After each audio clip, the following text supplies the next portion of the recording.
भाजपा प्रदेश अध्यक्ष मदन राठौड़ का नगरपालिका में पंचायत चुनाव बयान। कहा, राजस्थान में कई उपचुनाव हुए, पंचायत नगरपालिका के थे।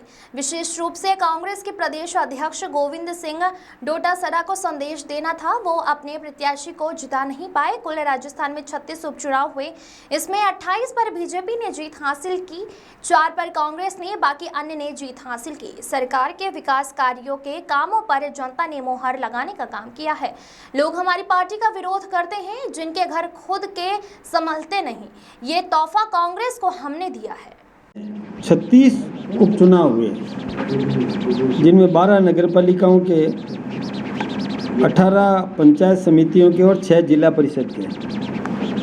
उसमें से 28 पर भारतीय जनता पार्टी ने जीत दर्ज की है, 4 पर कांग्रेस और 1 पर बीएपी और 1 बीएपी समर्थित और बाकी निर्दलीय। ऐसे करके और भारतीय जनता पार्टी के पक्ष में जो राजस्थान की सरकार ने जो विकास के काम किए, उस पर मोहर लगाने का काम जनता ने किया है। विशेष रूप से ऐसी सीटें जिसमें अलवर, ये अजमेर शहर के भी सीटें हैं, कई डूंगरपुर, बांसवाड़ा, बालोतरा, बाड़मेर, चित्तौड़, जयपुर के भी कुछ सीटें हैं। सभी क्षेत्रों में कोई एक विशेष की बात नहीं है, सभी क्षेत्रों में झुंझुनू, करौली, राजसमंद, सिरोही, और सिरोही की तो एक जिला परिषद की सीट 4167 वोटों से बीजेपी ने जीती है ना। सभी सीटें हमने बहुत अच्छे मार्जिन से जीत दर्ज की है। कई लोग हमारी पार्टी का विरोध करते हैं, जिनके खुद के घर उनसे संभलते नहीं और दूसरे के घरों पर पत्थर फेंकने का काम करते हैं, उनको अपना घर संभालना चाहिए। इसलिए ये तोहफा हम आज कांग्रेस के प्रदेश अध्यक्ष को इसी आपके माध्यम से भी दिलाना चाहता हूँ।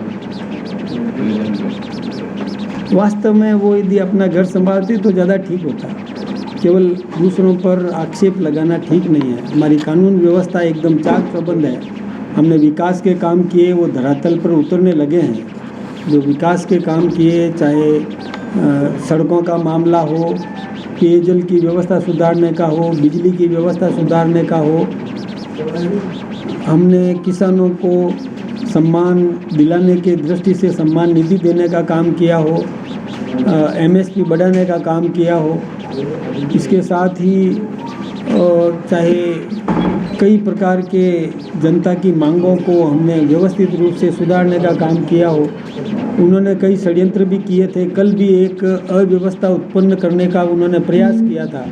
हमारी सरकार ने बहुत शानदार तरीके से अधिकारियों का समुचित उपयोग करके, जनप्रतिनिधियों का उपयोग करके उस कोई भी अप्रिय घटना हो सकती थी, उसको भी रोकने में कामयाबी हासिल की। इसके लिए भी मैं हमारे मुख्यमंत्री जी को भी धन्यवाद देना चाहूँगा। दूसरा, मैं एक निवेदन और करना चाहूँगा। आप सबके माध्यम से मैं जनता से प्रार्थना करना चाहूँगा कि किसी की भी कोई भी मांग हो, वो उचित माध्यम से मांग उठाए। आम नागरिक को परेशान करने का प्रयास नहीं करे। कोई रेल यात्री कोई यात्रा कर रहा हो, वो कोई किसी मरीज़ को लेके जा रहा हो, किसी की बहन बेटी का इलाज कराने जा रहा हो, किसी को कोई डिलीवरी का मामला हो, ट्रेन में यात्रा कर रहा हो, और किसी को कोई गंतव्य स्थान तक पहुंचने का काम हो, ऐसे उसमें बाधा उत्पन्न नहीं करना चाहिए। उचित माध्यम है, सक्षम तरीके से अपनी मांग को रखे, इसमें कोई दिक्कत की बात नहीं है। मैं दूसरी बात और भी निवेदन करना चाहूँगा कि कल की जो अप्रिय घटना हो सकती थी, उसमें कांग्रेस के नेता,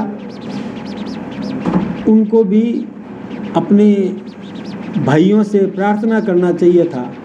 चाहे सचिन पायलट जी को प्रार्थना करना चाहिए था कि ऐसा कोई काम मत करो, रेल रोकने जैसा काम मत करो। उन्होंने स्टेटमेंट नहीं दिया, ये दुर्भाग्यपूर्ण है। ऐसे ही 3 दिन पहले पायलट जी और अशोक गहलोत जी मिले थे, पता नहीं क्या उनकी रणनीति तय हुई।